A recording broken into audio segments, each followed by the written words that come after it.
Hello friends, welcome back to the show. This week we have Mr. Jarrod Cardona.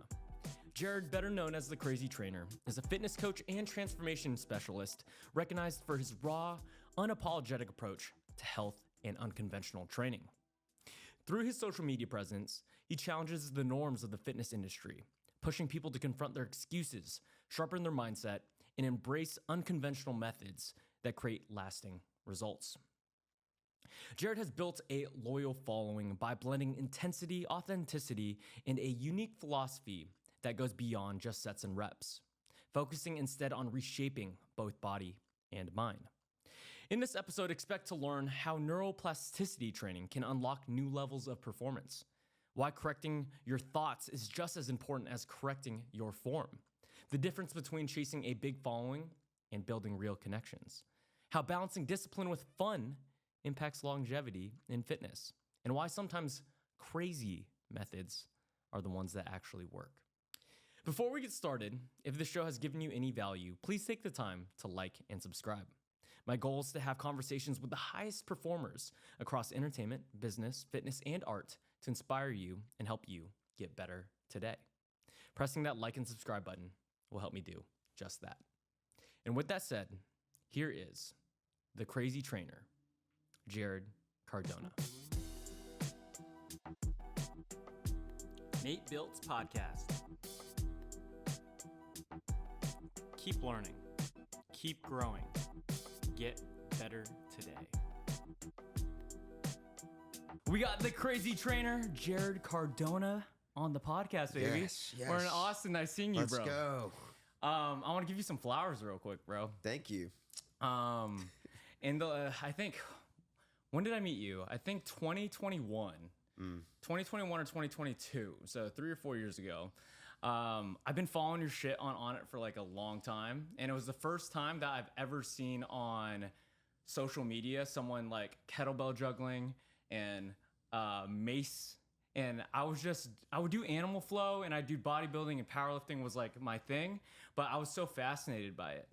And to be able to, I met you on it. You were so kind. You taught me how to do like simple flips and everything. I bought your courses and everything. Right on. And I just downloaded a ton of information that wasn't common knowledge in my fitness world. Mm-hmm. And it allowed me to help my clients in their lifestyle. Yeah. Right on. I'm intrigued by this because everyone's journey is so different. Yeah. With the kettlebell juggling and flipping, and what you get out of it is unique to you. Yeah. So, what do you get out of it? I guess what's the functionality for all the people who have the, I guess, thoughts of what is the point of flipping a kettlebell, doing these flows? Yeah. What's the point of anything? Yeah. Anything. What's the point? You can always go back to that question, right? So we have to make it a point. Okay. We have to be intentional about why are we doing something. So if I had to give it a real logical, why am I doing kettlebell flipping and flowing? One, it's fun. Okay. For me, it's fun. Yeah. One, because I enjoy the challenge of getting good at something that's movement related. And two, because it's outside the lines that we were both taught in fitness. Like I also was taught your basic bodybuilding, what I refer to as like, that's great missionary sex. I love the basics, fundamentals, like beautiful lines. There's function there, but I wanted more.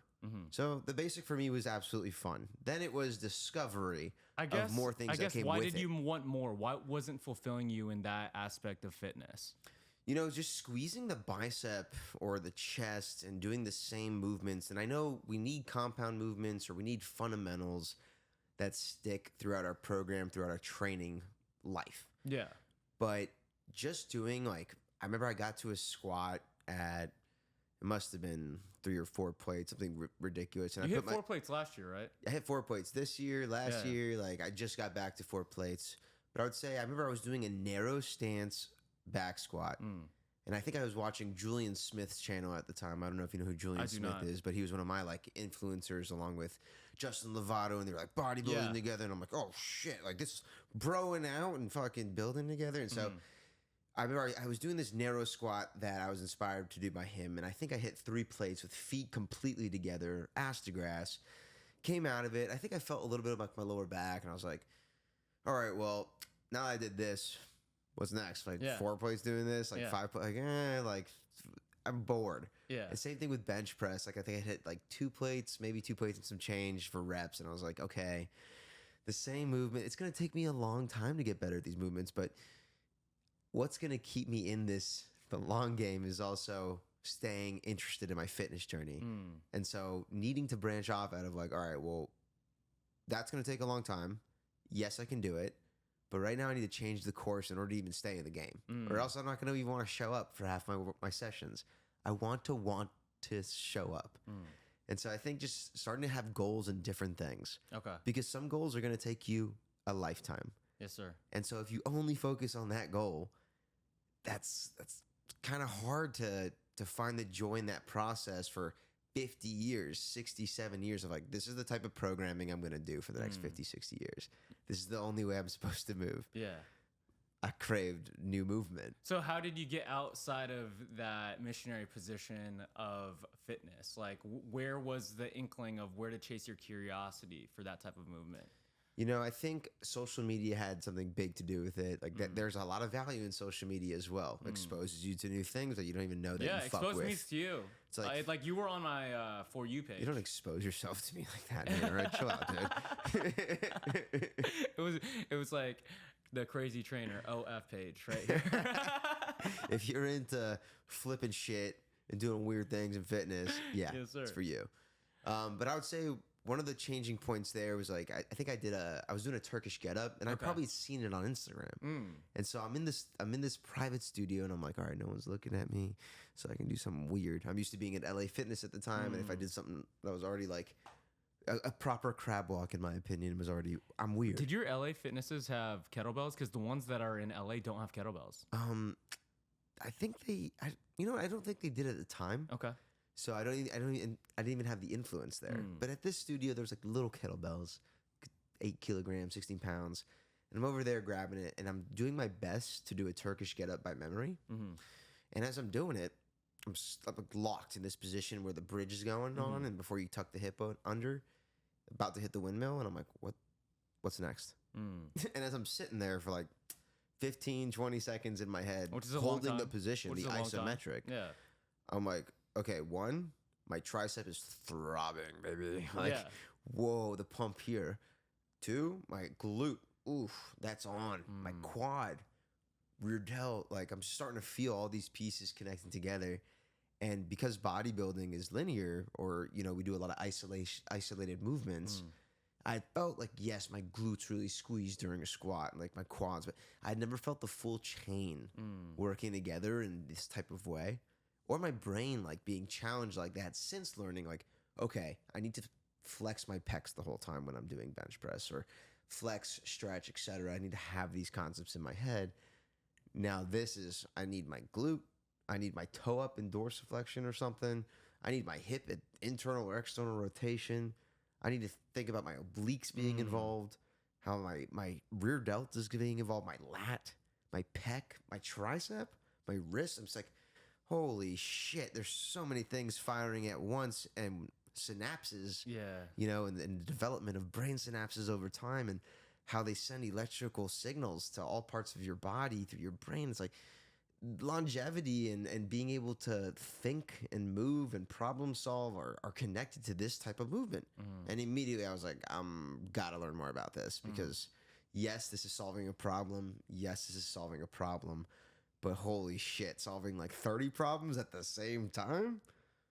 Cool. Well, it's funny when you show someone I guess we could consider it like a functional style movement, because their brain doesn't work sometimes. Like you tell them to do like a right hand clean to overhead press, simple movement, but not simple movement for a lot of people, if that makes sense. Absolutely. And it's like, where the fuck are you right now, dude? Yeah. Or dudette? Like, where's your brain? Yeah. It's not here. Yeah. It's clearly not paying attention. Or you're thinking in a way you haven't thought before. So for all the flows and the stuff that I guess you're known for on Instagram, as well as like your teachings and stuff like that, did you develop all these methods along the way just creatively by yourself, or did you study under anyone? Mm-hmm. I'd say combination, right? Okay. You have influencers that have been doing this for years, trainers that have been in it for years. I don't know if you heard of Steve Cotter. Mm-hmm. R.I.P. Love you, Steve Cotter. Yeah. One of the best to fucking pioneer the game of fun, flow, functionality, all of it coming together. Yeah. And so seeing pieces of something like of what he did. And then I remember studying somebody else who I saw, Drew Miller, on social media. That's his, I think, Instagram handle, Drew Miller or something. And he's a great coach. He's been doing this for, I think, 20 years, 15, 20 years. Kettlebells, for the most part, being a big part of his sauce. And I remember I saw a flow where he's throwing the kettlebell under his leg and catching it. And I'm like, oh my God, like, whoa. So as I'm starting to see the kettlebell in the beginning, I'd only pretty much seen like a Turkish getup or like a basic primal flow, you know, like one of those things where it's like pick it up, side lunge, something that's easy. And for me did not feel challenging, especially when I was just starting to do these practices. I was like, I would copy some flows that I saw online. And then I was like, all right, well, that's easy. Kind of, you know, like I memorized it. I want the next dance. Give me the next challenge, the next dance to memorize. And after seeing a few people like that, I started to really explore my own with fundamentals behind me. So, you know, knowing more about the gait pattern at the time and studying, I'd gone through a little bit of functional patterns and some lessons with them. And so knowing more about how to integrate your slings, your full body's stretch and reflexes response, and just how to get things moving as a unit. I already had a piece of that training from that kind of those types of principles. But now how do I combine it with a kettlebell that's up in the air?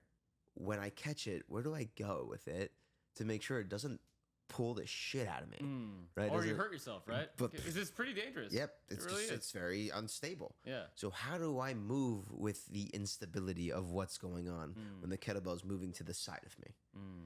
I literally just took a bell and went through the feelings. Just tried different angles as I saw different transitions online. Then I would practice it myself, feel it out a bunch of times, and then add a flip to it. Okay, what happens when I flip into this movement, into this transition? So I did get into a lot of self-exploration with it. I would spend hours. One thing that I'm fascinated about is I really studied your juggling course. Like I probably watched it like 50 times, bro. Hell yeah. And you do very well while explaining while doing it, which is impressive. Because I explain a lot. I explain very well, but doing it while you're actually doing the movement is a totally different skill of understanding the movement and body mechanics with it to another level, bro. Yeah, to making it automatic. So Yeah. I would say automatic. Thank you for that compliment. You're welcome. Because I agree. If you're talking and jump roping and having a full dialogue conversation, that's pretty fucking impressive to 100%. maintain you're dancing and then you're it's high performance training. And I got into it also because like I felt the performance. Like I got to turn all the way the fuck on. And practicing so many reps. You know, people talk about do 10,000 hours. I'm pretty confident I've done more than 10,000 hours at this point. But when I started, I racked that shit up quick. Yeah. How many reps can I get a day? I would spend 3 hours repeating things, the same sequences over and over again. How do you stay in that flow state? How do you stay in the same practicing the movement until you get it perfect? When I can literally have thoughts about other things and I'm still catching it.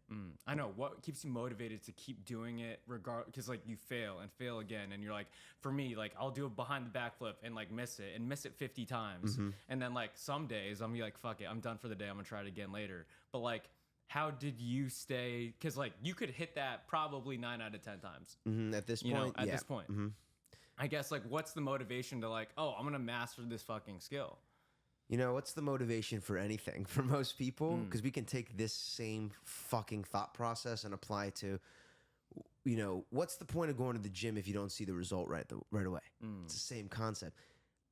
The way you feel today about it, right? I'm frustrated. I'm not getting it. Every time I throw the kettlebell in the air, it keeps dropping.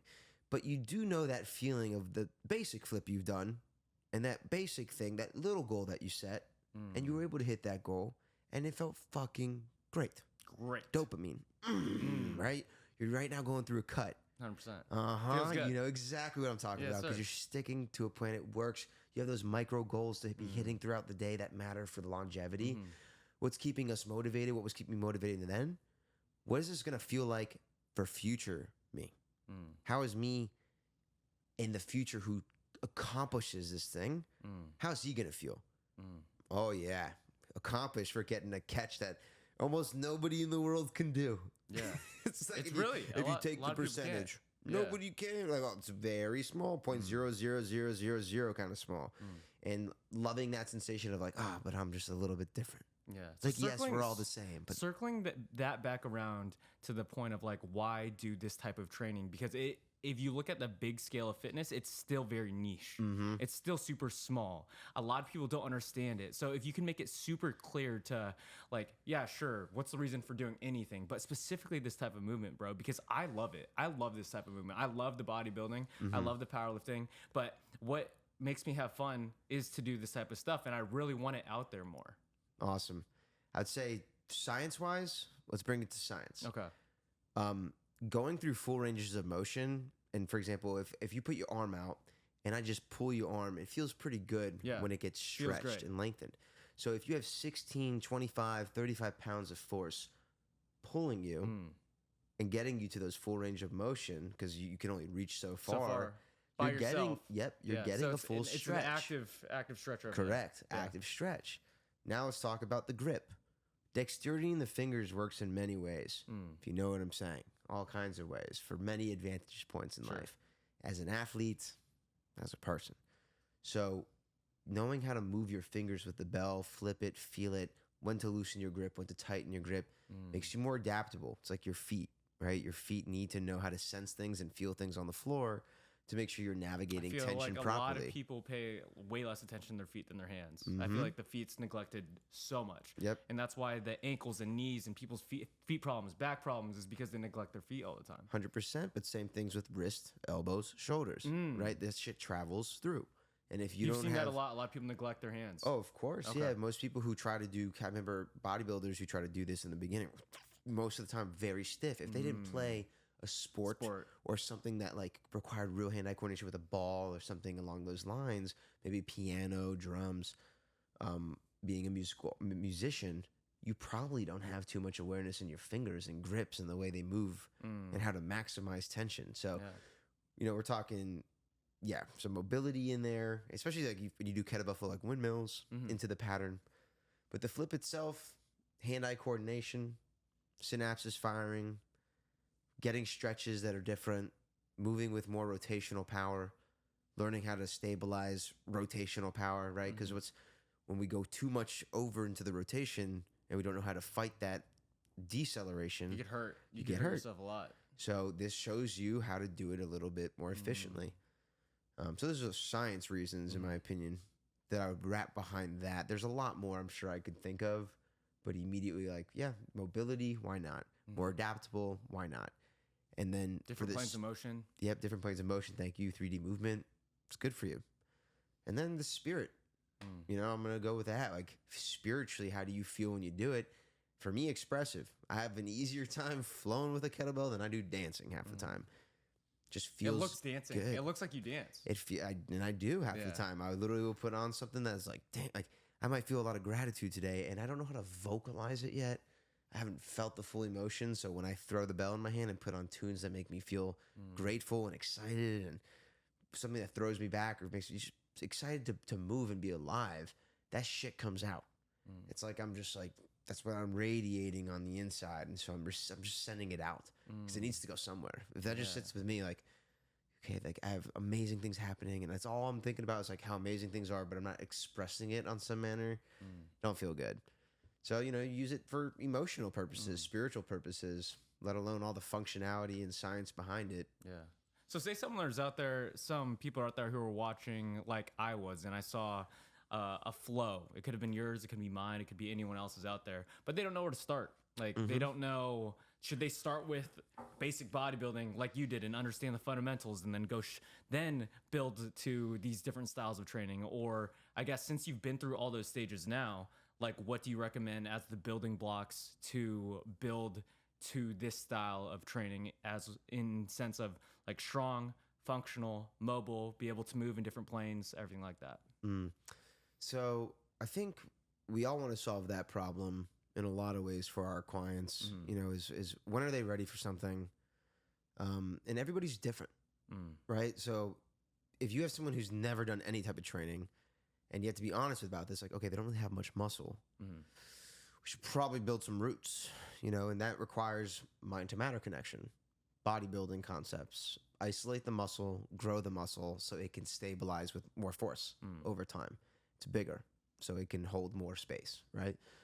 So having some of the bodybuilding is important for each specific person. Like if they already have a lot of muscle, cool, we need to show you how to relax the muscle.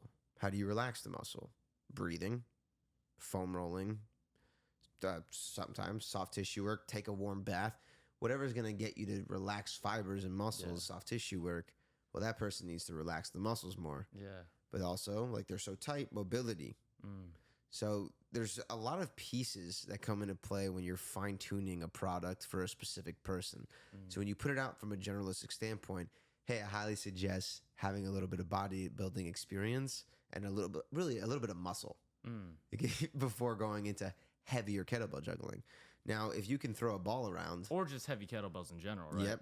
Yeah, because or landmines or any of these things. The ballistic or the explosive movements of it, you kind of need a fundamental base of like a core, glutes, quads, to not hurt yourself. Again, to stabilize. Right? Because like the big muscle is the big bridges for stability. That's great, but the mobility with those muscles makes it more like bamboo. Right. And that's what makes us move 3D. So it really just depends on the person's goals, right? Because some people, they're like, oh, I have enough muscle. I'm happy with the way I look. I want to move different.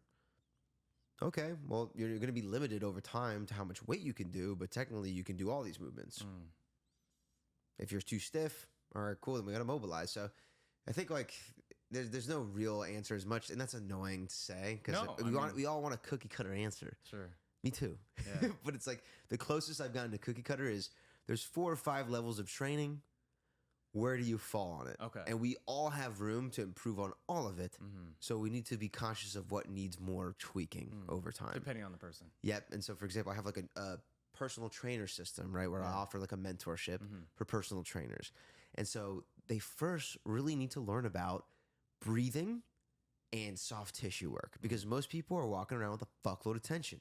Whether they know it or not, sitting too much, shrugging their shoulders, moving their necks in weird ways. All right, so you should probably learn how to release tension because that's what leads to usually a lot of pain for people. A lot of people. And most people have pain. Yeah, most people have pain and tension. So, you know, if I had to like cookie cutter it, pain-free movement is step 1. What helps us get to pain-free movement? Again, breathing, getting us into a parasympathetic state, things that help us drop our nervous system.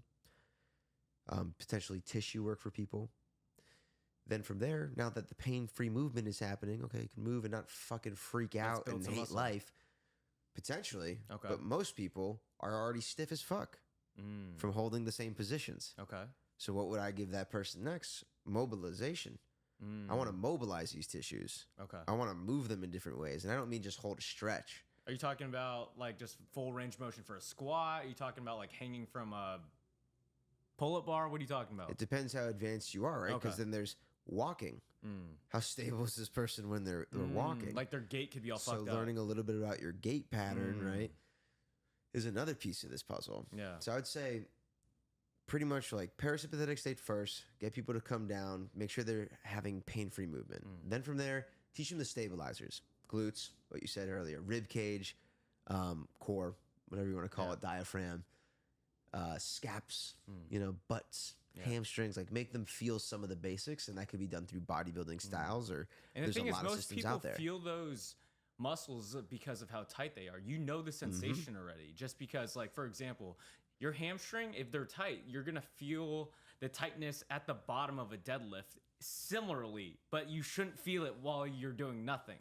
But a lot of people do it because they don't go past a 90-degree when they're, or even below for a chair or whatever it is. Yep. You know, and a part of it again is if we're stuck sitting all the fucking time, you're gonna hold that position consciously in your nervous system. It's always gonna be shortened hamstrings and shortened hips. So knowing how to be conscious of it in the conversation that we're having right now 100%. is something that I can apply awareness to. But I don't really hang out in this position all the time. Yeah, no. So sometimes I'm allowed. I give my body the space. You're welcome to do it, body, because we're here a lot too. We're here a lot too. We know where to spend a lot of time as it is in different positions. And I think that's the benefit of the landmine so much. Just the side-to-side movements and the crunching of the core from the side. Yep, getting the spine to side bend, right? Okay, cool. This is good for the body. This is normal. Most people don't even have those basics. So my last step in this system, I would say, like, you go from really good mind to matter connection to now, like, okay, we can load mobility. So now, again, relaxed state, pain-free movement. Sweet. Mobilize some of the tissues, get people holding positions, have them moving like, windmills, body weight and stuff in the beginning. This is if you have a brand new person, right? Then from there, let's build the stabilizers that we already felt, build some muscle, go through some bodybuilding. Each phase could take 3 months, or you can do a little bit of everything. Then from there, after you build some muscle, okay, let's load the mobility.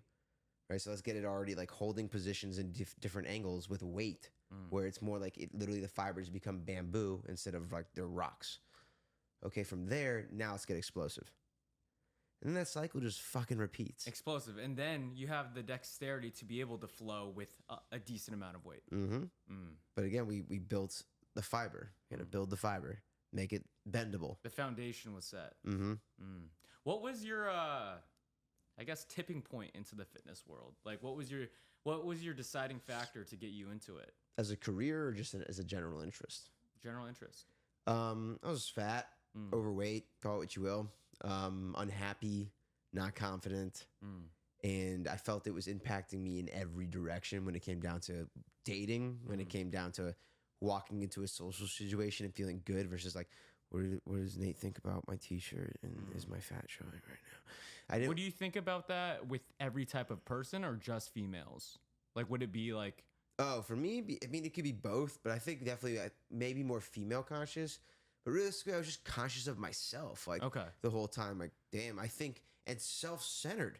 I think all these people are thinking about me like that. They don't got time for that. They're thinking about themselves like that. No one's thinking about it. Exactly. Yeah, we're all thinking about our own shit. Like, no one's caring about you or me or whatever. Truth. It's a real thing. Yeah, 100%. It's a real like thing. Everyone's so concerned with their own fucking problems. Yeah. They're not actually paying attention to what you think is your fucking biggest flaw. Yeah. They're not. Yeah. You're paying attention to that what you think is the biggest flaw. And congratulations, you're ruining your fucking experience on planet Earth. Because if you're focused on that the whole time, you're kind of missing the fucking moment right here, right now. But the only way to get out of it is to fix it, right? I mean, you can either that's a mental fix, but also that can be brought on through physical fitness, right? Because, okay, well, I'm unhappy with this, and now I'm solving the problem. It feels good to start solving the problem. If you just stay fixated on the problem without taking any actionable steps over time, you just invite more misery. Yeah. Misery loves company. It just keeps getting worse and worse and worse. You stay in that loop. So I'd say, being very self-conscious of myself being overweight in every manner is what led me to going into fitness. And I remember I always played sports growing up, but I was never the ripped dude. I was somehow like, how'd that guy jump that high? It don't make sense. How is he running that quick?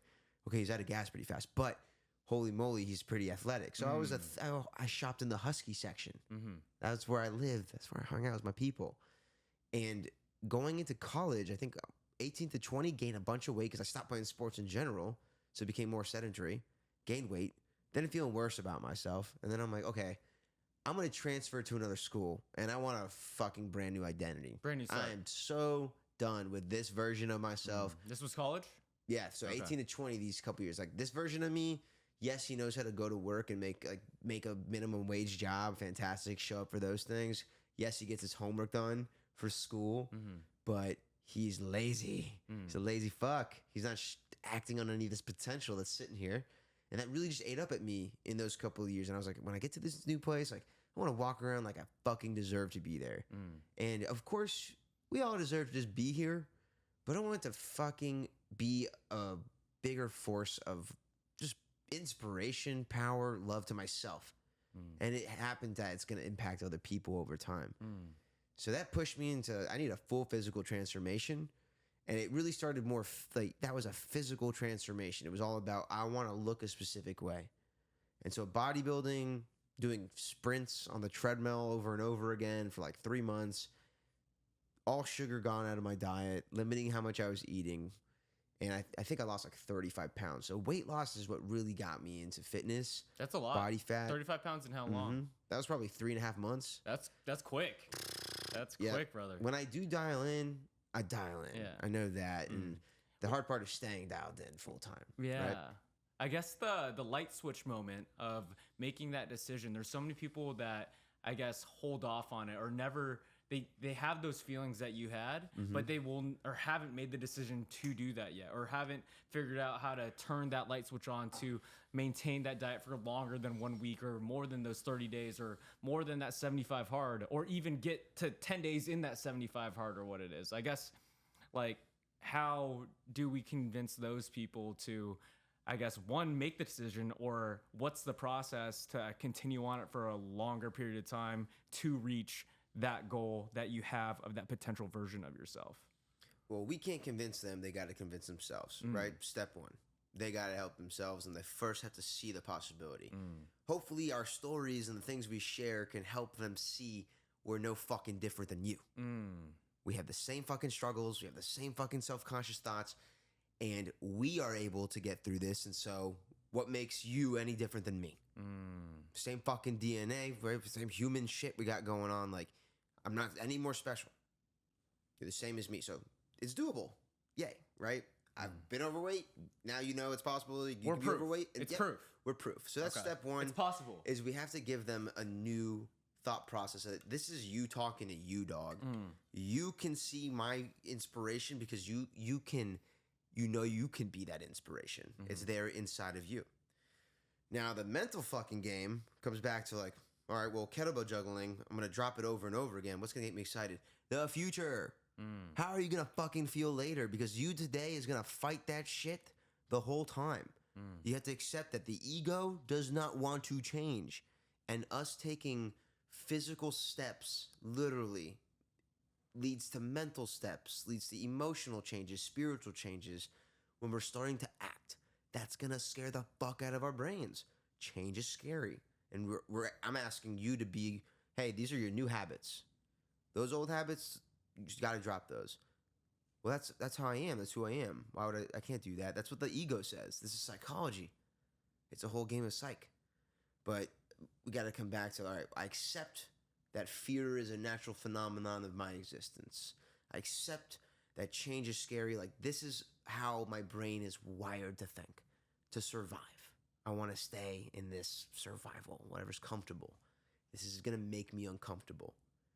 Well, step one, recognize that. Step two, recognize that it's bullshit. It's not a fucking tiger here to eat you. It's not a real fear. It's a logical, it's a emotional fear. It's not something, not going to kill you, to just eat less calories. It's not going to fucking destroy you, but it's going to destroy what you've identified for however long you've had that behavior. Also changing the feelings of, I guess, correctness. Let me elaborate. Elaboration station. So right now I'm going through this cut for this bodybuilding show, and I am hungry all the time.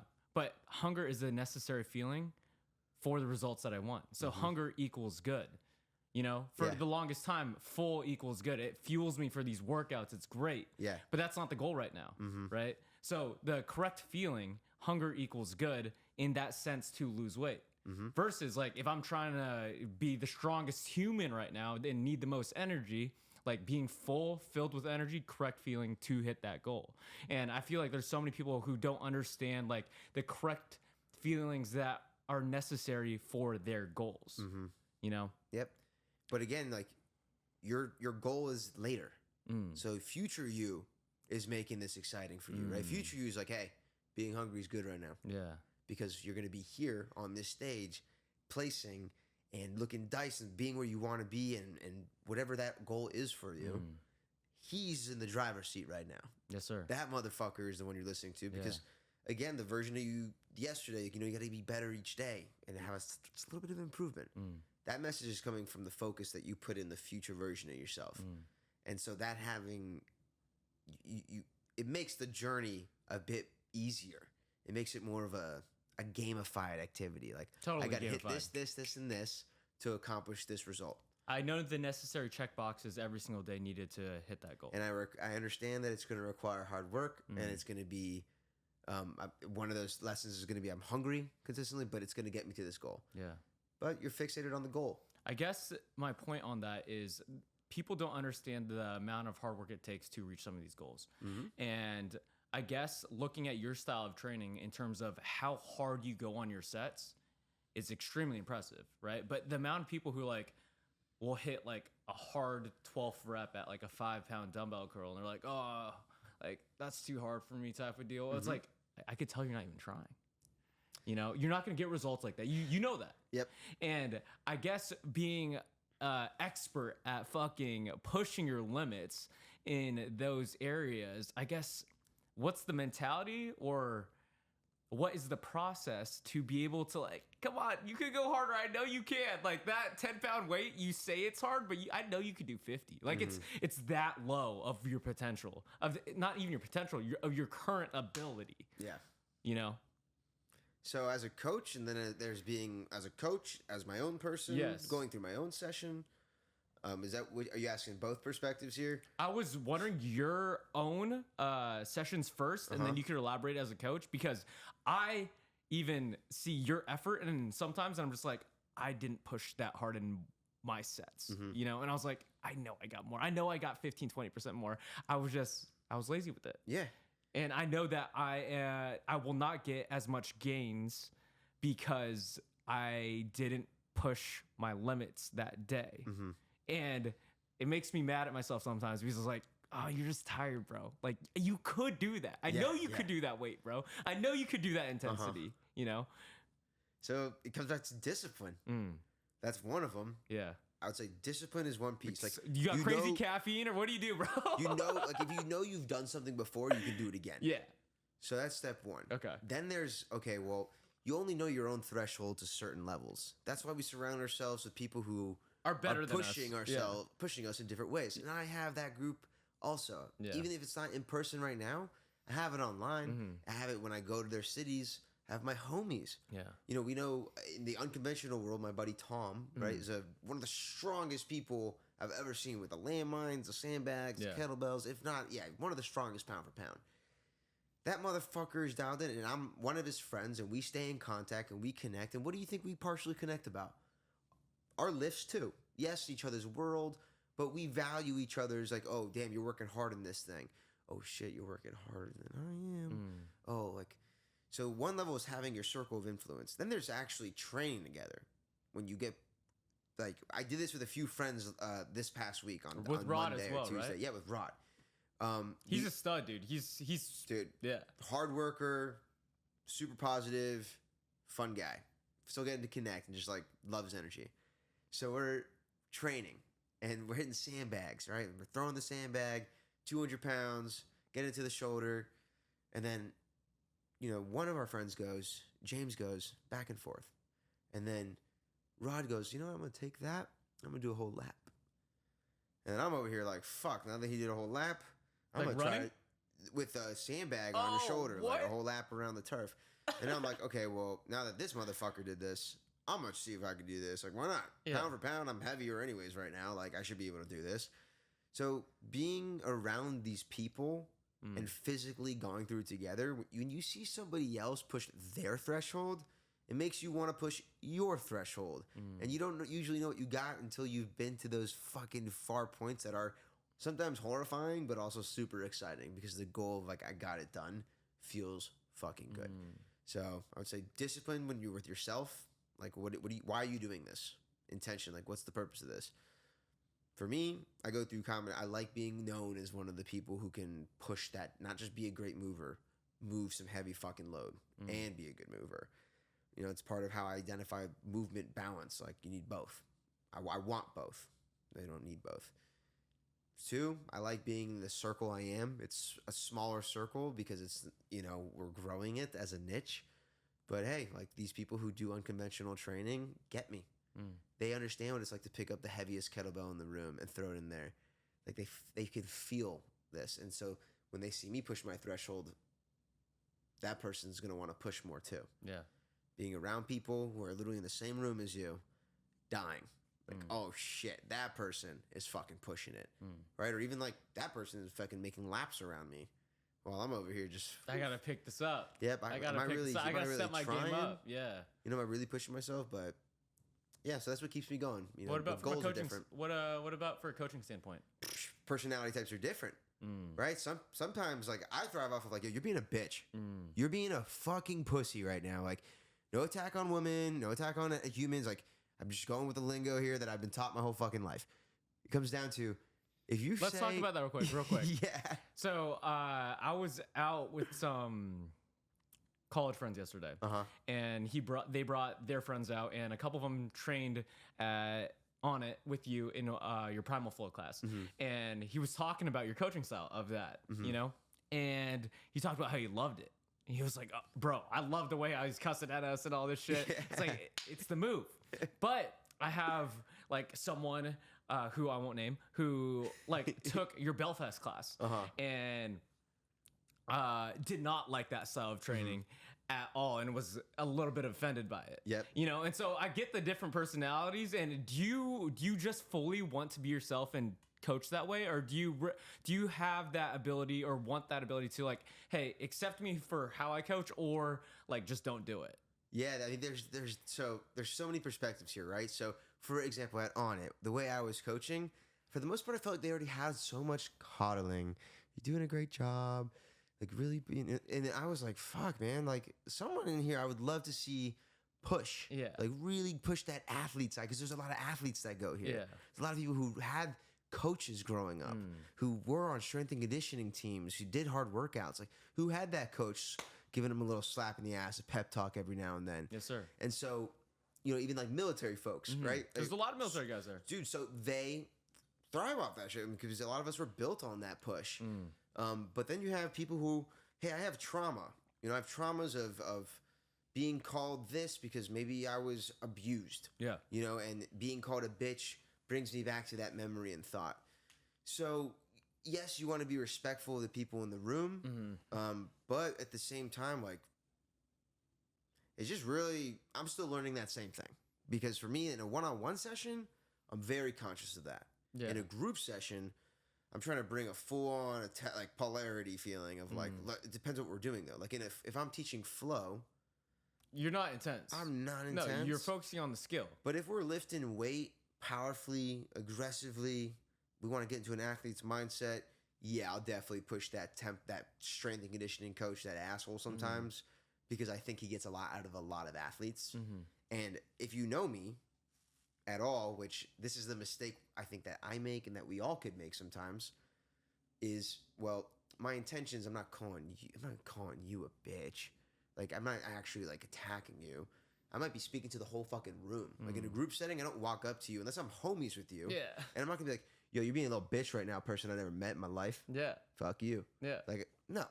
But if I'm talking to the whole room and I'm saying, all right, everybody, don't be a bitch, push yourself, and you're like, fuck, he called me a bitch, that was an attack on me, like, much love, homie, but like, that's something to also address about yourself. Yeah, for sure. I could have been more aware of the fact that maybe you were sensitive to that word. But let's lean into, why are you sensitive to that word? Why are you over-identifying with something like that?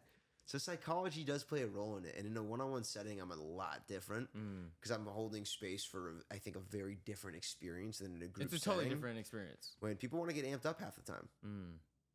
So different strokes for different folks. And I don't always get it right. But I'm always coming from a place of love, and I'm always coming from a place of I just want you to be better. Yeah. And it's never a personal attack on you. Yeah. I guess, do you think that's like one of the reasons why, because I was so shocked yesterday when you told me about how you don't work it on it anymore. Yeah, I think, you know, that was a piece of what happened is, especially because I had the same behavior for a year and a half for the most part. Like I did my best to, if I got criticism, adapt a little bit and whatnot.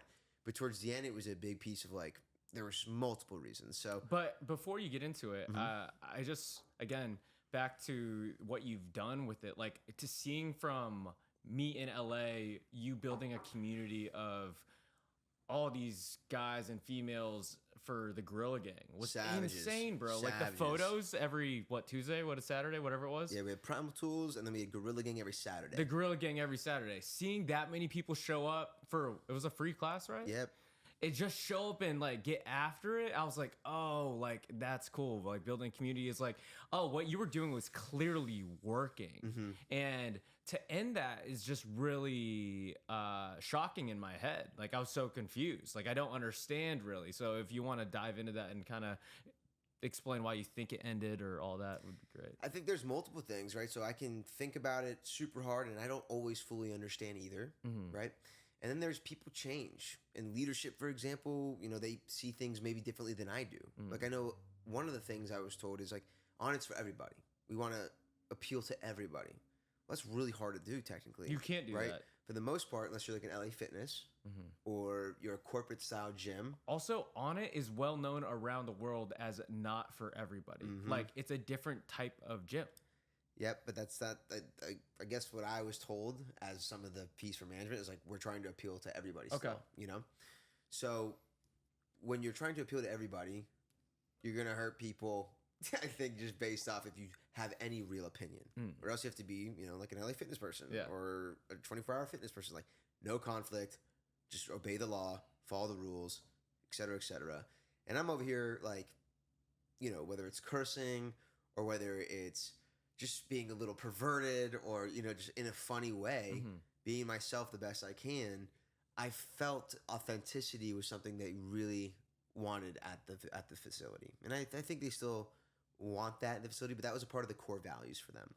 And so when I first got there, I'm over here like, all right, I'm going to be myself. I'm going to be real, raw. Like, this is a great space for me to grow. You moved from Orlando to Onnit. Yep. For training at For Onnit. the training experience. Yep. You know, I was invited out to be a contractor. I was like, damn, I've always wanted to be a part of a team like that. Like, holy shit, this is the space, this is the place. And so to have that happen was like, oh, fucking cool. Like, especially after I closed my own gym down. Whole other story. But getting to the new space where I was like, I'm excited to be a part of this process, pumped. And so I felt like right away, like, this is a place that's going to appreciate what I do. They're going to appreciate next level performance. They're going to appreciate that kind of push. They're going to appreciate exploration. These are all things that I feel this audience will actually receive. And value. Yep. In value, in energy, in connection, etc. Like, this felt like the right space for me. And so I built out Gorilla Gang over the course of probably like 6 months, where it started to become a regular, like 30 people coming out, sometimes more people coming out consistently, people really pushing themselves, them getting so much positive feedback about it. And then over time it was asked to be shut down because of, not, but many reasons that didn't feel right. Like one was like, oh, your music's too aggressive or too loud. And I was like, that's a double standard here. The music is way louder than mine. You guys have blown speakers out. I've never blown a speaker out. Why am I getting the consistent complaints over and over again? Then it's, you're taking up too much space. Okay, well, this is a time slot that most people aren't even at the gym. So I thought that was a good thing. And then from here, we're also using the unconventional tools, which almost nobody else in the building is using. I'm not over here kicking people off a squat rack or a treadmill or anything like that. So when you say I'm taking up too much space, I feel contradicted with that, because you guys during classes, I've seen many times I've kicked people off equipment. It's just another double standard there. And I think the Gorilla Gang got shut down for a lot of double standards, a little bit out of control. I'm not the most organized person. So there's a lot of perspectives, right? Maybe for management, I'm not organized. It's too chaotic. They need more lines, more structure. Where I'm over here, like, I just want to make connection and make fun and just push an environment, create a space for people to do that. And so there's a lot of reasons why that got canceled according to management rules. For me, I felt it was a lot of double standards. And then over time, I was told I cursed too much. That was something that I got told in class, like, oh, you got complaints that you're being unprofessional, you're cursing too much. Then I got a complaint about that when I train, it's too invasive of the gym. I'm just like going too hard and I'm dropping weight in the middle of things going on in the gym. And I'm like, I thought that was a part of the game. Like, the culture. I thought that was my culture here. Like, I can go hard and fucking let out the animal noises and like fucking push myself for real and hype myself up. Like, I thought that was appropriate, but apparently it wasn't. And again, like after a long time of being there and they kept telling me all the things they felt weren't appropriate, I was like, this was never stated really in the past. I never really felt like I was given a lot of lines to follow. And the ones I was given, I felt like I was. And when I had criticism, cool. But yeah, there's a lot of reasons why I couldn't have worked out, you know, whether it's from their angle, from my angle, I was starting to feel same thing, kind of constricted, squeeze, like don't be yourself. Yeah. That last couple of weeks, I was like, damn, I really feel like I'm not supposed to be here. I feel very uninvited. Not from the whole gym, from leadership over there, you know? Where for most of the gym, I felt like I had a lot of connection with. For someone who was brand new to Austin, just starting to open up a bit more. But, you know. How are you dealing with that adversity? Because there's like, it's not just like this gym. It's like a lot of life does this shit to you. Like they fucking gives you a punch in the face and like, what do you do with it, you know? And you can either stay down or get back up. I guess like what are the processes that you're doing right now to like build a new community and like take your, I guess like training and your impact that you've had on all these people over here and share it elsewhere or like keep your energy alive and stuff? Well, it's been a human experience. You know, I've had my downs, and then I've had times of ups and times of what the fuck am I even doing? Yeah. Why am I doing? Where am I going? And it's been a very uncertain time in my career where I've been into self-doubt mode so much. I've been into recently. Into like people don't even value what I do. Like, what's the point of even doing this? I've been to maybe I should just become a plumber. Like, fuck it. Like, just go be a welder. Go get a stable job. I've been an entrepreneur now for 10 years. What do I have to prove? Those types of thoughts have been going in my brain. And I would say a lot of what led to those thoughts was a lot of what I was feeling. And from the process of being kicked out of the tribe, right? Like we talked about it a little earlier. When you get kicked out of a tribe in ancient times, you're usually dead. Because you don't have the support of your community to keep you alive. Yep, you don't have defenses. You don't have, people to push, people to watch your back, like people to collaborate with. So the first was, okay, this hurts me. I'm angry. It feels unfair. I'm hurt. I'm sad. I'm lonely. You know, so all these feelings are real fucking feelings. I didn't just shove them the fuck down. I've definitely spent some time, too much time in my opinion, but time feeling those emotions. Which is necessary. But also when you embody them, also you start doing shit that version of you would do more, which leads you into... What do you mean by that? So for example, sadness, what makes me feel good? Chocolate. Okay. So I will consume more chocolate to feel better because I'm not having a lot of dopamine in my brain. So our behaviors other human experience are attached to our emotions. Yes, sir. Right? So shit, if I'm feeling this and I'm letting the feeling overtake me, then I'm going to do things that aren't in the best interest of my future self or don't align with the version of me I want to become or I am. So dealing with a lot of those old behaviors coming up the last few months has been a super big challenge. You know, also like feeling unworthy, feeling like I don't deserve, and feeling like I don't have a place in a space, and feeling rejected. Like all these emotions kind of came at me at the same time from this hard situation. And in the beginning, I literally was frozen for like the first 2-3 weeks. I was like, I don't know what to fucking do. I went from doing what I fucking love doing, being a part of something, to okay, I can't even go in the building. Holy shit! Like this absolutely sucks emotionally. And the first piece was, all right, well, I want to survive and make a living off this, so I have to start getting into some kind of coaching, virtual coaching. I already had a couple clients, people I've worked with for years. Yeah, you still have a few clients from Orlando, right? Yep, a couple still from there. So it's like I have enough to like barely get by, so I need to start figuring something out. So first it was starting to figure that part out in the business. And I would say for about 8 to 12 weeks, been navigating a lot of that space, built up a decent clientele currently that is sustaining what I do. I'm starting to enjoy like every interaction virtually. I'm like pumped to have because I'm used to having it all in person. Now that I didn't. So now it's like anytime I have a real connection, a real conversation, I am valuing it that much more. Because you got it taken away from you. Yeah. And you're like, oh, this is everything. Yep. That human connection's everything. The ability to share what I love with other people is everything. I'm literally feeling connected to the person. I feel like I'm contributing something. I feel like I'm providing value, and I'm gaining value. I'm more present in the experience. So learning to find that online is something that I'm still learning. Is that the goal? Fully online? Well, I want to be fully remote in a lot of ways. Yeah, we were talking about that before the podcast in the sense of I haven't figured that out either. In the sense of we're dependable on these people, and some of them are in person or some of them are online as well. And you have to be there at a certain time for them at least. If you don't dance, you don't get paid. That's the hardest part of what we do because we're paid by the hour, and that's what most humans, right, we're all kind of going through. So first thing is you want to... It's a dream to do it remote. Exactly. It's a dream. So there's multiple ways to do this. I've been thinking about this recently where I'm like, all right, what have you been thinking about? If I'm getting a certain amount of hours of training sessions virtually a week, that becomes my in-person security net that like we're used to, right? Where you're servicing 25 hours, 30 hours in person, you're making the same paycheck. Okay, cool.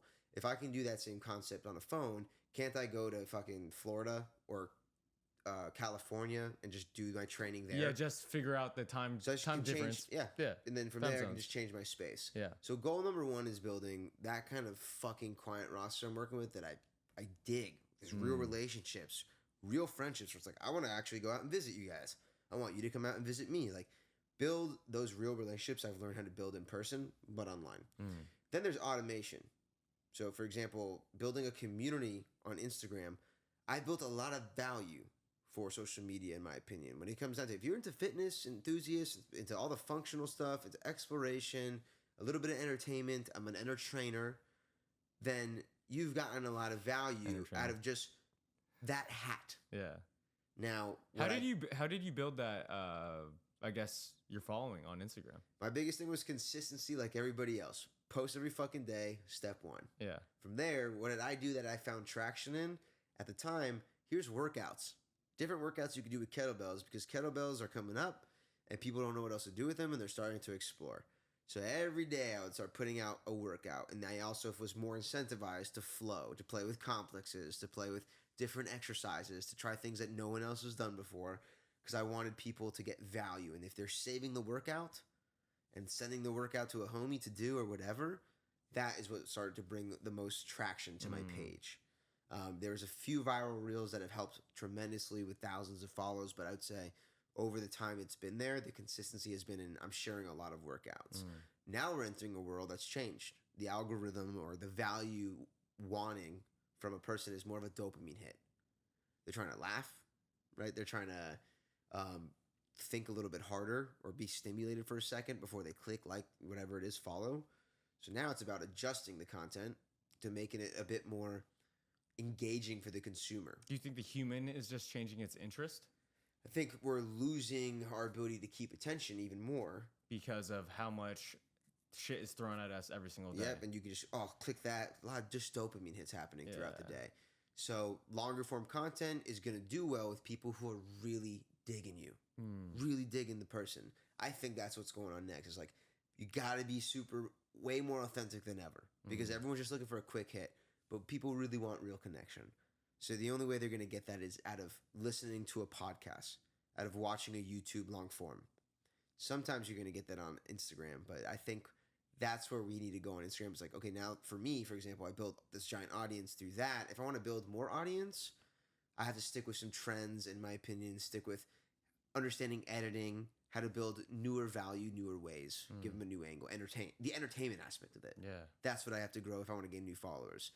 But right now, that's not what it's about for me. Because you don't realize the underlying skills of that, too. It's like editing is a whole skill, right? Angles are a skill. Learning how to script is a skill. Yep. Like learning how to use mics and cameras is a skill, you know? And they take fucking time. Take a lot of work. The main goal is to teach you how to heal your fucking back. Yep. And get stronger and flow. And you're like, what? I have to do all that shit just to teach these people how to do this from around the world? It's crazy. Like, the more you do, the more you don't know.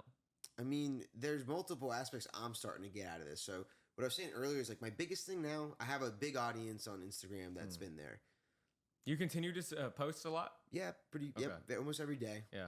But here's the thing. What good is having this giant fucking audience if we don't have any real connection? Like, great that we all like the same page for some stuff. But who the fuck am I? And who the fuck are you? Yeah. And do we want to get an opportunity to connect? I think subconsciously we absolutely fucking do. So having a large audience, great, but having a connected audience, the best, engaged, people that have community on there, because we're craving it. If you're working at a desk job, like you still, like I remember video game homies, people that I play video game and had online friends. Like I looked forward to that shit. Yeah. And I still have online friends on Instagram that I look forward to connecting, and I'm more invested in them when there's opportunities to know more of who they are. And so really connecting the audience and building community is the next biggest step for me before thinking about the next fucking follower. Let's get this follower to really connect with me and the people following and give them a chance to connect with each other, because that's what this is all about anyways. Yeah. Really. I mean, that's like the spiritual reason what it's all about. We just want more connection. You want I like Legos, you like Legos. Oh, sweet. We could play Legos. Like we're still children in that sense. And so finding the deepest connection there, my biggest piece and my biggest mission right now with the Crazy Trainer, connect a lot harder, engage a lot more. And as you said earlier, it's a lot to do. And I'll be honest, my creative zone of genius is not in any of that. It isn't. It's in connection. It's absolutely in being here. But fuck, how do I digitize that? That's a whole other skill set. So we have options. Either we can learn to do it ourselves, or you delegate. Delegate it. Well, then there's other missions there. Not everyone has money to delegate. Yeah. Okay, well, is there ways to solve that problem? Yeah, there are. Trades, barters, interns, friends, people who are willing to help. All of those. All of them together. The thing is, you just also need to make it known too. Like, so for example, there's definitely a kid out there in college who would probably want to help, right? It's just, he doesn't know about the Crazy Trainer, right? Yep. Or there is definitely, like, I had the sickest barter for the longest time.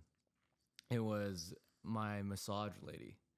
She was getting really overweight and wanted some fitness advice and help and training. And she's like, I can't afford it.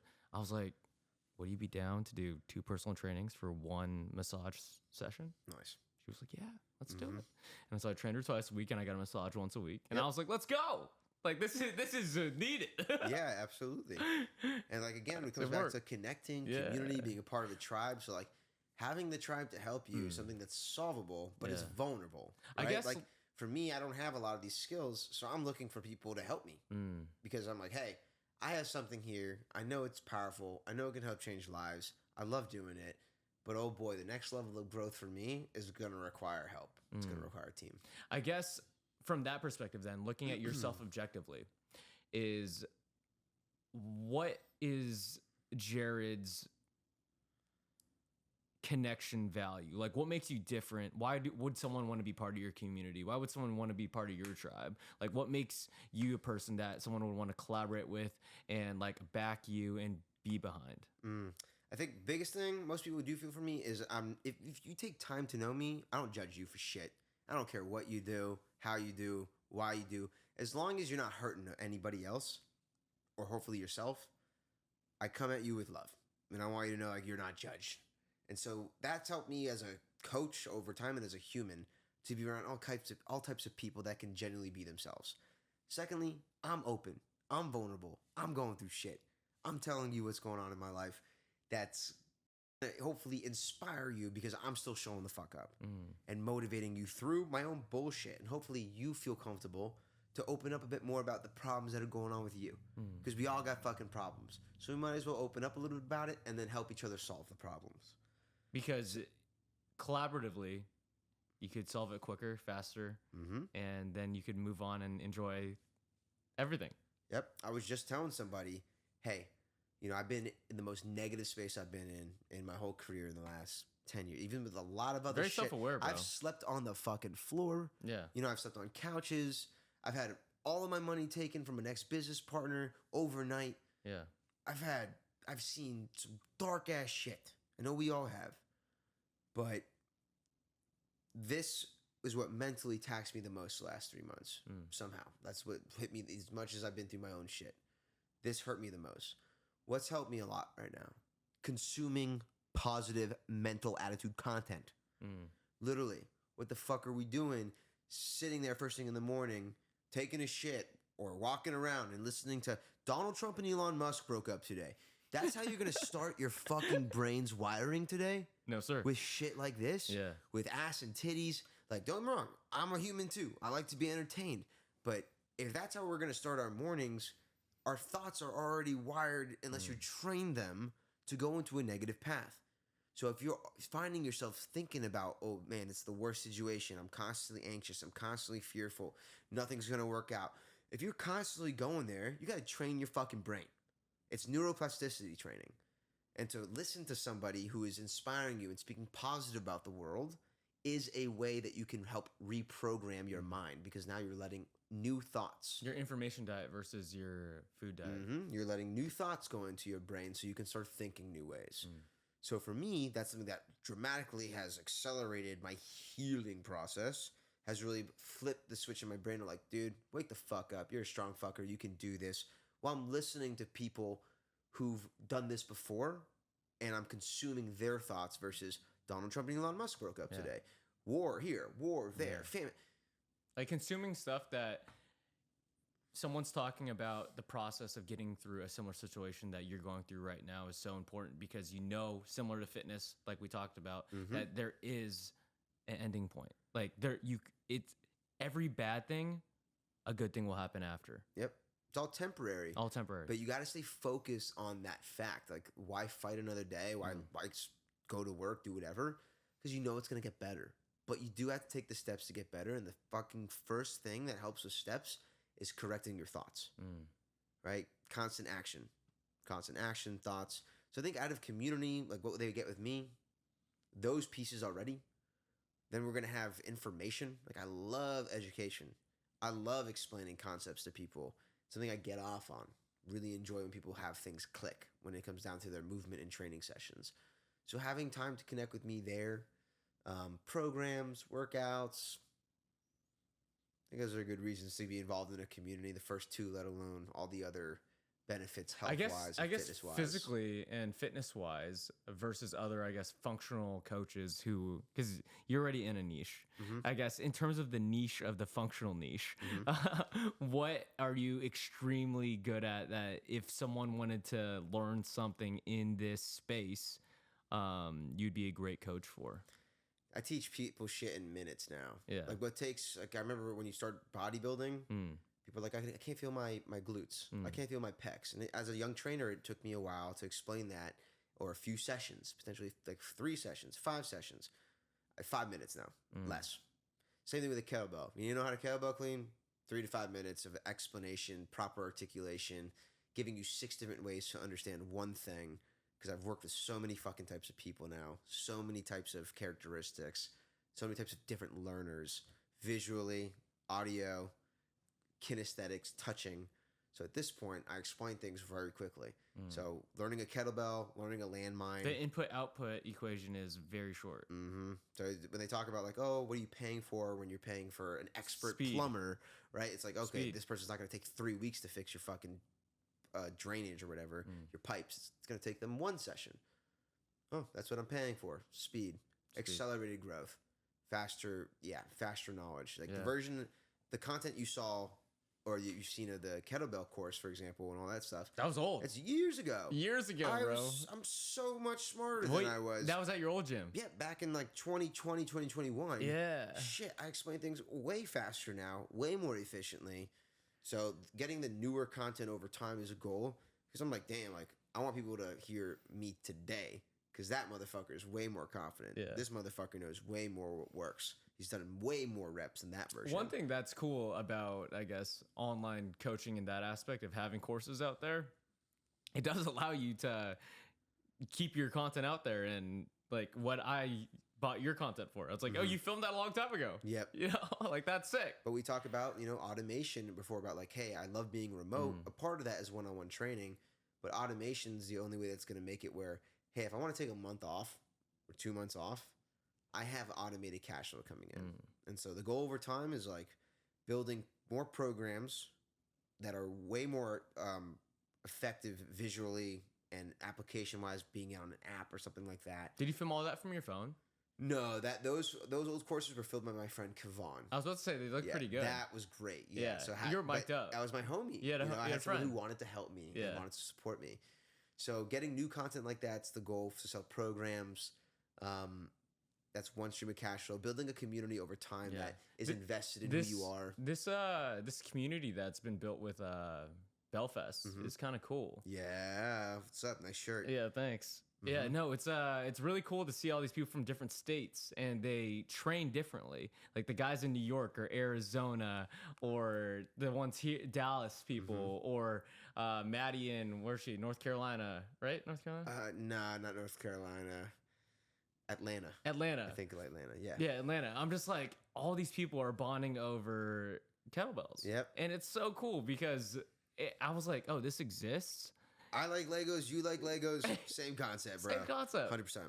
And then everyone's just became friends. Like you're friends with Jack, who lives in LA. Like you're friends with Thomas, and I met Savannah too. And who are the guys in Arizona? Ryan, Zoe. Yeah, you went to go visit them, right? 100%. And they're killer. And then Luis in Hawaii. Yeah, Luis in Maui. Yeah, it's like everyone's so good at it too. Because like I brought the skills that I learned from everyone there, and I brought it back to my space, and no one knows it. Like, and they think I'm the expert, which I am. In that space. Yep. But I was like, oh, you don't know the levels to it though. You don't know the levels and intricacies to what other people could do. Like I am really good at it, but there is way more past this, and it's crazy that in the geography of locations that in some places people don't even know what kettlebells are still. Yep. You know. But again, it comes down to the niche. It's like niches. Excuse me. Like it's such a small niche. Yeah. Well, we're gonna bond because again, you like this type of Pokemon. I like this type of Pokemon. Oh, okay. We get each other a little bit more. When you have something that you can really bond over that not everybody gets, it makes it that much better when you find someone who gets you. Do you think in like 10 years it's going to could get pretty big? I think it can get pretty big. I think the biggest piece of this is going to be the politics of fitness, because you do have, for example, a lot of younger athletes are going to copy what older athletes are doing over time, like more professional athletes. Right. What do you mean by that? So let's say your favorite basketball player is Michael Jordan. Okay. Someone who's playing today. Tyrese Halliburton, Pacers right now. Sure. Right. And you're like, man, I'm 10 years old. I want to be in the professional basketball league. What is he doing? My coach might have me doing what he's doing. So a lot of trends, at least in this sports performance world, do go by collegiate athletes, professional athletes, those types of strength and conditioning coaches. Okay. So if they're not sharing these types of systems, it's not going to move as fast there. If they choose to, for example, if Landmine University training, rotational training was like, yo, if you play a fucking rotational based sport, you don't need to do the heaviest landmine stuff, but you need to know how you use the coil. You need to know how to move like this in your sports. Did you learn landmine from Landmine University? Alex Canal specifically? Yep. So at least adding the coiling in, I did. And some other movements for sure. But I would say like if that sport, if that concept, those principles don't enter the collegiate sport of wrestling, the collegiate sports of football, professional, NFL, that's what trickles down for a lot of people who study sports and do their training over time, because generally that's where it comes from. Then you have... So I guess for the mission of coaches that we know and stuff, I never really thought about that. Is it necessary for people to try to get into the spaces of high school athletes, college athletes, being trainers for those types of people? No. I mean, that's the other beauty of this, is that we know a lot of these patterns help people who don't move with less pain, move differently. To grow the sport, though. To grow the exercises of a functional fitness and stuff. Like, to make them popular, to make this type of fitness popular, like, is it necessary for, like, someone like you or me to, like, oh, we gotta suck it up and, like, go coach at a college or go coach at... No. And that's where we have this going on right now. Collaboration. An event like Belfast, right? Let's say you're a random Joe Schmo from Montana and you like kettlebells and you went to Belfast and you have 100 followers that actually some of them open your stories up And then you shared that you were at Belfast. And they're like, fuck, what the fuck is that? That looks like a cool amount of people. I also want to learn kettlebells. We can grow through word of mouth, social media wise, more eyes on us, right? Getting the modalities out there. We can grow through conversations, podcast, collaborations online. Like I remember getting a friend who does bodybuilding. Hey, try this shit with me. Yeah. Oh, you found some benefits. Cool. You're gonna tell one of your friends. It's a ripple effect. Yep. So there's the ripple effect. Then there's an accelerated effect where I was like, if it gets into sports and high performance, now we're talking a different thing because people want to have a competitive edge. You know, and then you have social media world, like us just educating people about it, talking about it, showing our friends it. What was the benefit for your bodybuilding friend? Dude, lengthening muscle. And also they had fun. Like that was obvious. It was like he would laugh at himself and he's like, oh, I forgot this step. It's like, welcome back to being a kid a little bit again. It's like, it's kind of nice to not be the best at everything right away and to laugh at your mistake. And then, okay, how am I going to make this mistake a little bit better next time? What's the importance of having fun? I mean, I think discipline is huge, but fun is something that keeps you consistent where it's like, or at least a little more motivated. It's like, hey, when I do this, I'm going to feel better. Like, I'm going to have a little bit of fun. Like, so not every session I'll walk in and I can just kill it. Sometimes I have to pick up a bell and put on some fucking boogie music and flip and flow and move my shoulders and rock my body. And then 5-10 minutes later, I'm like, you know what? I'm actually pretty ready to work out. Yeah. Versus I came in here kind of like, fuck, I don't know if I want to be here right now. And then I danced and I had a state change. For people who don't have the dexterity with kettlebells yet or any of, I guess, the skills that we have, and what is some simple movements that they can have fun with in the gym? So with maybe body weight or maybe with a small kettlebell or... Well, even like, for example, hand-eye coordination. Okay. Before you throw something heavy, throw a ball. Just throw a ball back. Yeah, throw a ball at the wall and catch it. Train your hand-eye coordination, right? Just get the mind moving. Yep. So that's one thing that you can do that's pretty entry level for that kind of style of training. I like that. If you're not coordinated, like if you were that kid in PE who didn't get picked because they probably weren't that good sometimes at some of the things, right? Like you always drop the ball coming at you for kickball. If you didn't improve over the next fucking 10 to 15 years because you were traumatized by that experience and you strayed away from hand-eye coordination, you still probably aren't that great at it as you got older. So why don't you take the time now? It's not about being picked first in PE. It's just about having better synapses, better focus, better coordination to get better at that skill before you potentially throw a kettlebell up in the air. So entry level there. Rope flow, I think, is super chill, super accessible to people. The rope flow, it's gotten big in the last year or two with Daniel. Is that his name? Dylan. David Weck? David Weck. David Weck. What is the benefit of rope flow? And what is rope flow? Well, flow of anything, fun. Whoop-de-doo. But rope flow, mobility in the wrist, flow, shoulders. fun of anything? I think so. If you're finding flow in anything, again, if you go dance, what's the benefit of dance? Oh, I have a good time. Okay. And mobility, you're going to move your body. Flow, you're going to rotate. Brain, wrist, shoulders, mobility. I guess the argument to that, it's like rock climbers will talk about like flow states, how they will forget about everything and they'll stay completely present in that moment and stuff like that. But that's not necessarily fun, would you say? I don't know about you. When time is just kind of like flying by and it's just completely slowed down because I'm fascinated with what I'm doing, I do find fun in that. Okay. Personally, flow state for me is generally a fun state to be in. It feels like I'm constantly playing a game. So I'm constantly solving a problem. Okay, I threw the rope here, threw the rope there, and it stopped here. What do I need to do to adjust this next time I rep it out to make sure that it's more fluid? Constant little problem solving. A lot of people like doing puzzles. They have fun solving little problems. Yeah. You know, so that's a lot of what flow state is I'm doing something that's going to require my full attention, my full focus, and it's a little bit outside of my automated system of already I know how to do this. So I have to actually try. And when you're solving a problem that is within your reach, that is a realistic expectation, it feels good. What do you think it does for the human body in the sense of that timeless state, that most present state? I think over time, that flow state, I think really relaxes you. And I think a part of that is that certainty when you know whatever you do is going to work out over time. It doesn't need to happen right now. And I think when you can hit flow state and you start to truly like move with whatever's happening at the same time, it's because you're surrendering to the natural law of physics. Yeah. And you're just following the path of like, okay, this is all I have to do. But there's a discipline meeting surrender moment, and that's kind of like where your highest performance really is. What's your favorite form of movement? If you had to choose. Oh man, that's my biggest problem. If I had to choose, I don't have to choose.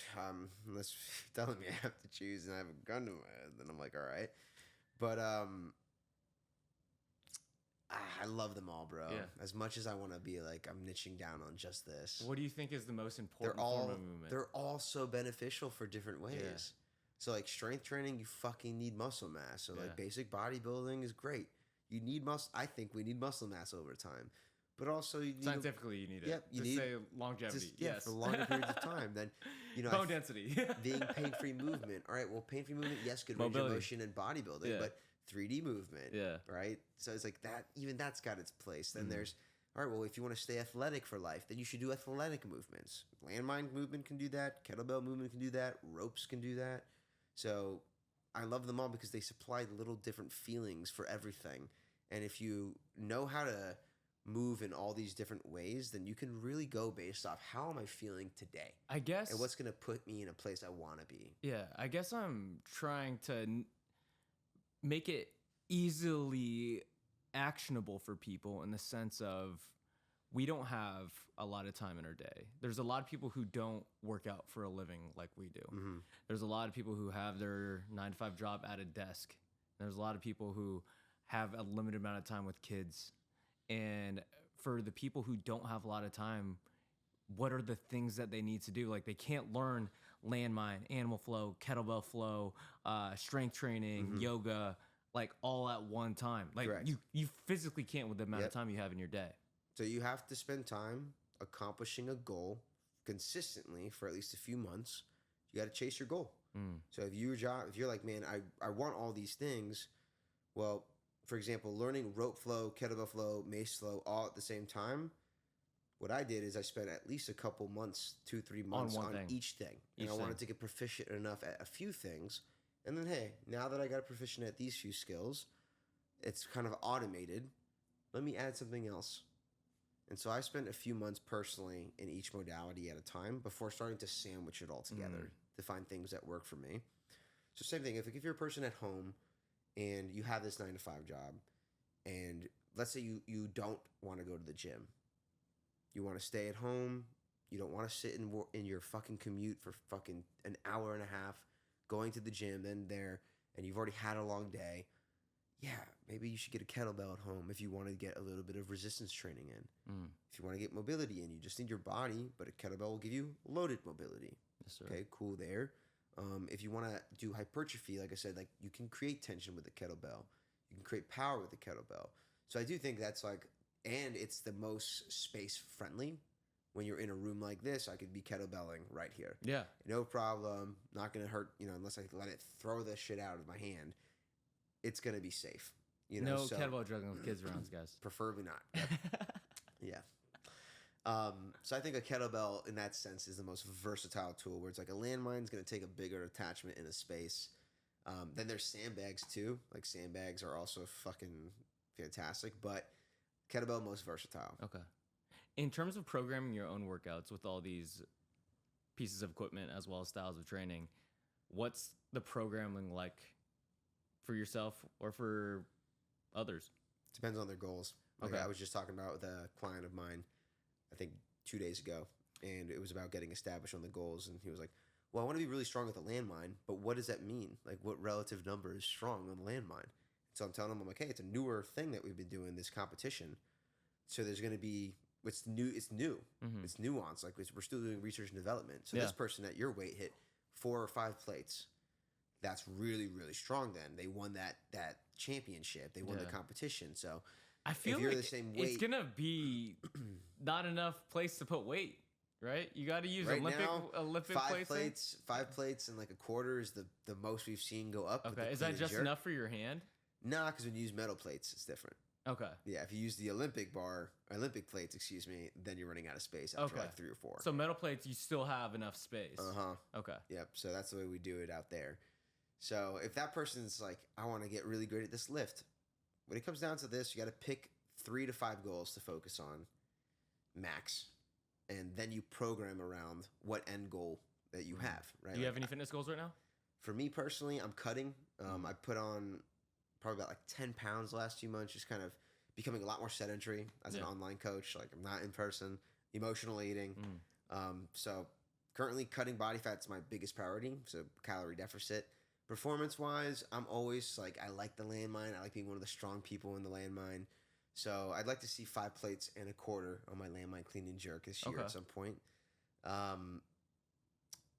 Yeah, for the most part, maybe that's probably my biggest goal right now when it comes down to my performance. Yeah. Same thing with a sandbag, just getting a heavier sandbag to my shoulder. A 300-pound sandbag religiously would be good.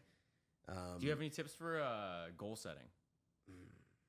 It helps, I think, to have some people around to like goal set with. Because a lot of people are keep your brain on too track. fucking ambitious as well. Like stuff that they can't hit. Yep. Like, you know for a fact, objectively, you're like, no way you could lose 100 pounds in 2 weeks, dude. Yeah.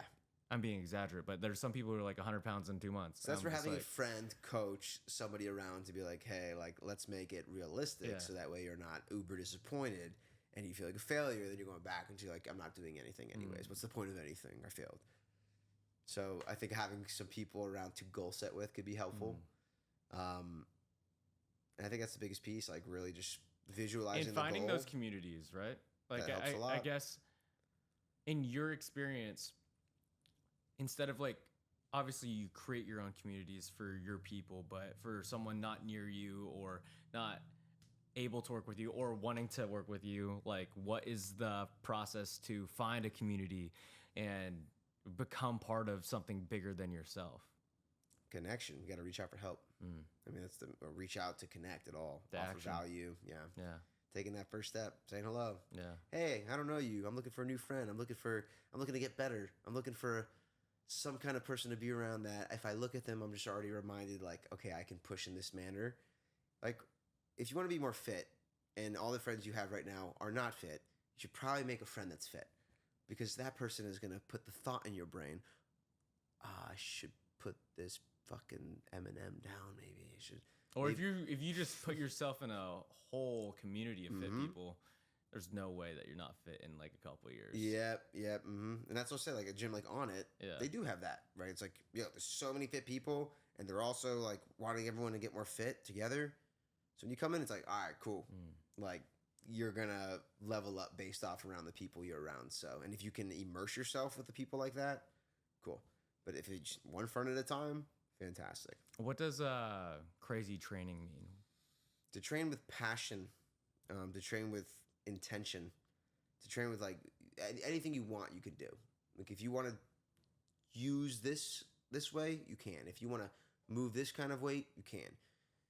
But you have to be very present. And being, to me, crazy training is being extremely present with what you're doing, when you're doing, and why you're doing. When did you come up with the name, The Crazy Trainer? That must have been 2017, 2018. Was it from that? Was it from those pillars? No, I still have to go and do all these pillar stuff because for me, I left LA Fitness and I started at a private studio and I was like, I'm gonna build an Instagram. I think like that's gonna help me. And I kept playing with names and I was like, Death by Jarrod. Like that'll get people to train with me. And then one day I was sitting there and I'm like, that probably get like someone who's scared of death not to train with me, and someone who's like, I don't want to die every workout. Yeah. So I was like, that's not going to work. And then I remember I read a quote about, I don't remember who it came from, but it was something along the lines of like, people who are crazy are often just confused with passionate. Like they're just batshit passionate. And to everybody else, they seem crazy because other people aren't. And that's when I saw that quote and I was like, oh, people think I'm nuts for like when I'm training people on the floor and I'm looking at their toes and how far away their hips are working if they're creating a bow and properly balancing out foot pressure. they think I'm fucking nuts at a gym like LA Fitness doing that kind of stuff. Why do you think that is? That is so true. Because you don't know. And if you don't know, then you're either going to be curious or turned off, usually, one or the other. That's the thing. Why are people so turned off? Because they don't understand. And then they're not willing to be curious. But it's default. Like a lot of people are just default. What are you doing? Yeah. Versus coming from curiosity. And that goes back to psychology of like, fear-based traumas. That person's willing to try something I've never done before. Like, why the fuck am I? What is it? What are they even doing? And versus leaning into like, what are they doing? And let me go ask them. Like that to me is where more leaders take place, right? Like people who want to really grow. Versus that person who's like, this is the way I do things. That doesn't work. I'm dogmatic. I'm stuck in this pattern for the rest of my life. And again, that comes back to like, change is hard. Change is scary. Ego. So yeah, crazy really just came from, I became very obsessive with little things. And very obsessive meant passionate. And sometimes that meant I was yelling. And sometimes that meant I was really in your face and I just care a lot. I just want you to I just care a lot. Yeah. And that to people was like, yo, these fucking nuts. And it's like, no, I'm just passionate. Yeah. And crazy is the other word for it. And the right people absorb that energy properly. Mm-hmm. And everyone was called crazy. You don't think Henry Ford was called fucking nuts?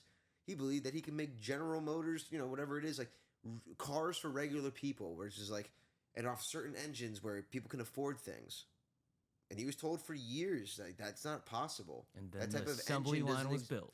Bang. Bang. He was called crazy. Thomas Edison called crazy. Like Albert Einstein called, all these people called crazy, but they were just seeing potential that most of the masses weren't seeing. And for me, the way I've seen training the last like decade, especially like 8 years since I started the full-on exploration, there's so many possibilities and ways to feel and ways to move and ways that make you feel good and can bring you more life, more presence. I just want people to fucking feel this. Like, you don't have to do your same monotonous routine all the time. Like, keep your basics, keep your fundamentals, have your goal set straight, but go a little bit outside your box. Like, the world wasn't meant to be a perfect straight line. It's fucking filled with spirals and circles and diagonal things and all this stuff. Let's explore the truth. And the truth is, like, this shit's chaos out here. Like, we're trying to make order. Yeah. But realistically, it's a bunch of just things going on. And yes, maybe this is supposed to happen for a reason. Yes, there's a grand scheme of things. We want to make that our truth to be like, all right, it's going to work out in our favor. But the truth is, it's still like a ping pong ball or a freaking pinball machine. You just don't always know. And so, like, having the training for that, mentally, emotionally, like, I think a big part of that is just training and training exploration. So I'm very passionate about people just feeling new feelings. Like we talked about earlier, bodybuilding, like that first good squeeze. That's like hitting your G-spot the first time. It's like, fuck, I know what I'm supposed to feel when I flex my pec. That's the sensation. I don't think this is what it feels like. Ooh, I know. Like the first time I squeeze my glutes, and then I squeeze them again. Ooh. So it's like, that's the thing is when you say these sensations, bro, it catches people off guard, but it's so true. Like they are very accurate. Yep. And if people take it at face value, people take it as like, what he is saying is the correct sensation that I am feeling, and it's not to be offended by, like, because it is so accurate. Yep. And when you get that first feeling of like, yo, I'm doing this really right. This is something that I'm supposed to feel. I know I've improved this sensation. Well, that's one sensation. Imagine 3 at the same time, 5 at the same time, 10 at the same time. Having that kind of confidence, having that kind of awareness, having that kind of presence, having that kind of goal-oriented mindset, like that to me is human optimization. So I think like that's a big part of I want people to feel that sensation of like, you are so fucking capable of so many fucking things. There's so many possibilities that we can do and have. And why limit yourself to just one? What are you most excited for in your life right now? Right now, I'm building out help for the first time in my career since owning the gym, having the training spot. I'm like, you know what? Let me go all in on the crazy trainer. And it's scary as fuck and exciting at the same exact time because I'm leaning on support. I'm starting to understand that, the kind of business person I am, I'm an artist in a lot of ways. I'm the athlete, but I've never been a natural operator. In a lot of ways, not naturally. In some ways, I have operations in the body and all that kind of stuff. biomechanics, but when it comes down to like running a full business, like don't have an operator mind. So I need to find people that can help with the roles that I don't want to be doing, so I can stay doing the things that I'm really great at doing. And how can we deliver that? So building a team around me is something I'm currently doing.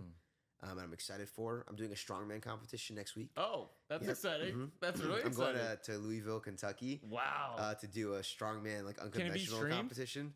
I think so. Yeah, Send pretty me sure the it's link, being bro. streamed. We'll do. I'd love to see it. I did fully trade for it. My friend just invited me, and part of it was like, hey, we want to get more eyes on this thing happening, and your brand could help get more eyes on it. I think you do really great there. Like, we'd appreciate having you. Okay. And then I'm like, all right, well, that sounds fucking awesome. I need Sounds to fun. do more of that. Yeah. That sounds super like, fun. let me push myself a bit outside of my comfort zone. Yeah. So I'm excited for that next week. And yeah, I think really working towards a team to become more remote so I can do more things. Like I want to do a podcast, also train and hang. What drives you crazy? Like just having I want to be able to train together, fucking film that, experience the world together like that, then go into a conversation and just connect about what drives you. What are you passionate about right now? Sick, bro. Yeah, if you want any tips, let me know. Yeah, I'll be reaching out. Sounds good. Where can everyone find you? If people want to work with you, where can they find you? If people want to collaborate with you, where can they find you? All on Instagram at The Crazy Trainer. A lot of things available on YouTube, like tutorials, skill sets, exercises. Also at The Crazy Trainer. If anyone is interested in like the kettlebell flow flipping and stuff, Jarrod's class that I bought too was one of the best hands down courses. If you want to check that out, like I could speak firsthand on that. Thank you so much. Appreciate you. And that's like, it's only going to get better with the subscription and everything continuing because I'm going to upgrade all the knowledge, make it simpler, do slow-mos, all that kind of stuff. And then I'm teaching at Belfast. I think that's in October. Okay. At Nashville, Tennessee. I might go to that one. Yep. So I'm super excited. I'll be teaching also flips and flows. If you guys don't know what Belfast is, check it out. It's one of the coolest kettlebell communities in the world. It's the coolest right now. The coolest kettlebell community in the world. If you're a nerd for kettlebells, you should be in our nerd group for kettlebells. Yeah, it's it. And that's it, brother. Thanks for coming on the pod. Thanks for having me. It was cool being in Austin and just hitting you up a couple days, and this is great, bro. Make something happen. Yeah. All right, guys. We'll see you in the next one. Peace. See ya. If you made it this far, thank you so much for tuning back into the Nate Biltz podcast. If you received any value from this episode with Jarrod, please take the time to like and subscribe. My goal is to have conversations with the highest performers across entertainment, business, fitness, and art to inspire you and help you get better today. Pressing that like and subscribe button will help me do just that. Thanks, y'all, and we'll see ya in the next one.